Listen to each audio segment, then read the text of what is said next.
مولاي صل وسلم دائما أبدا على حبيبك. Assalamualaikum warahmatullahi wabarakatuh. Alhamdulillah, wassalatu wassalamu ala rasulillah. Allahumma sholli ala sayyidina Muhammad wa ala ali sayyidina Muhammad.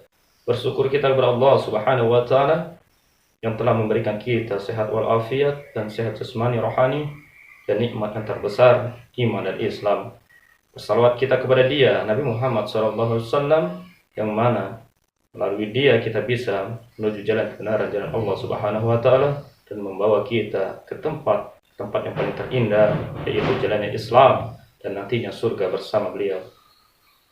Hadirin kaum muslimin dan muslimat dimanapun kalian berada. Yang pertama, di dalam kitab suci Al-Quran, A'udzubillahi minasyaitonirrajim, Bismillahirrahmanirrahim. Alladzi khalaqal mauta, Allah yang menciptakan mati, wal hayata, dia juga yang menciptakan hidup. Untuk apa Allah ciptakan mati dan untuk apa Allah ciptakan hidup?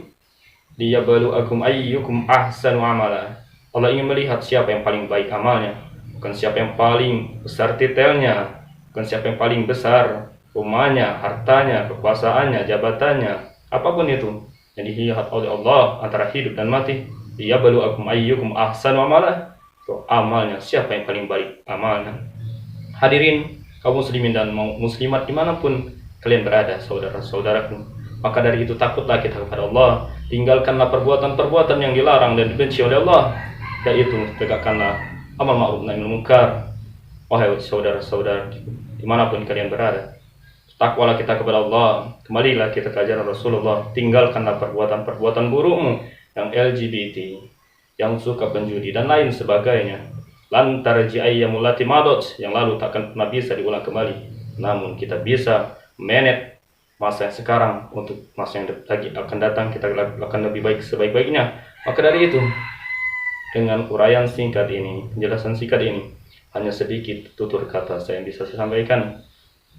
Man tasabbaha qaumin fahuwa minhum. Barang siapa yang mencintai suatu kaum, maka dia akan sama dengan kaum tersebut. Barang siapa yang mencintai orang beriman, mencintai orang mendakwakan Islam, mencintai kebenaran, maka dia akan sama seperti kaum tersebut. Barang siapa yang membenci orang beriman, membenci agama Allah, dia suka, maka dia akan sama dengan kaum tersebut. Maka dari itu cintailah komunitas-komunitas yang beriman, pendakwa-pendakwa Islam, maka akan sama seperti mereka. Hadirin, sahabat-sahabatku dimanapun kalian berada. Satu himbauan lagi untuk khususnya para anak-anak muda, remaja, dan seluruh masyarakat Indonesia. Bagi muslimin dan muslimat, kita harus kuat, kita harus bersatu, kita harus kompak sehingga kita bisa menjadi kekuatan yang besar. Kita bisa disegani, ditakuti oleh musuh-musuh Allah. Maka dari itu aku himbau, tak akan pernah letih-letihnya bagi para kaula muda, jauhilah pergaulan bebas LGBT. Karena sekarang maraknya LGBT yang begitu meluas, maka dari itu hindari. Dengan cara apa? Dengan cara bergaulah dengan orang-orang baik dan benar. Dekatkan dirimu pada Allah, tingkatkan iman, maka dari itu akan selamat. Insya Allah, jika di hati kita sudah tertancap iman, sudah tertancap kebenaran, maka kita akan membenci hal-hal yang tidak diridhoi oleh Allah. Maka dari itu, wahai kalian, para orang-orang tua, awasi anak kalian. Maka dari itu, jangan sampai melakukan perbuatan-perbuatan dosa sehingga mengundang nanti musibah, bencana, malah dan bahaya. Sebagaimana Allah telah mengazab kaum para Nabi Lut. Allah balik dunia ini dan Allah hujankan api dari atas langit.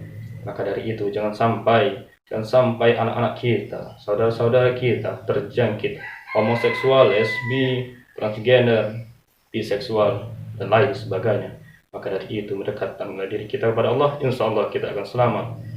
Melalui uraian-uraian singkat seperti inilah bisa menyapa teman-teman di sana semuanya. Kita tidak bisa menghadiri banyak orang kerumunan karena kita sekarang sedang dijangkit oleh COVID-19. Semoga penyakit ini cepat-cepat diangkat oleh Allah Subhanahu wa Ta'ala, dan kita terutama harus membersihkan hati kita. Inilah uraian singkat dari saya, walaupun hanya sedikit, insya Allah kita bisa mengambil iktibar dan pelajaran bahwa pentingnya mendekatkan diri kepada Allah dan takut kepada Allah. Ikutilah sunnah Rasulullah SAW. Barakallahu li wa lakum. Assalamualaikum warahmatullahi wabarakatuh.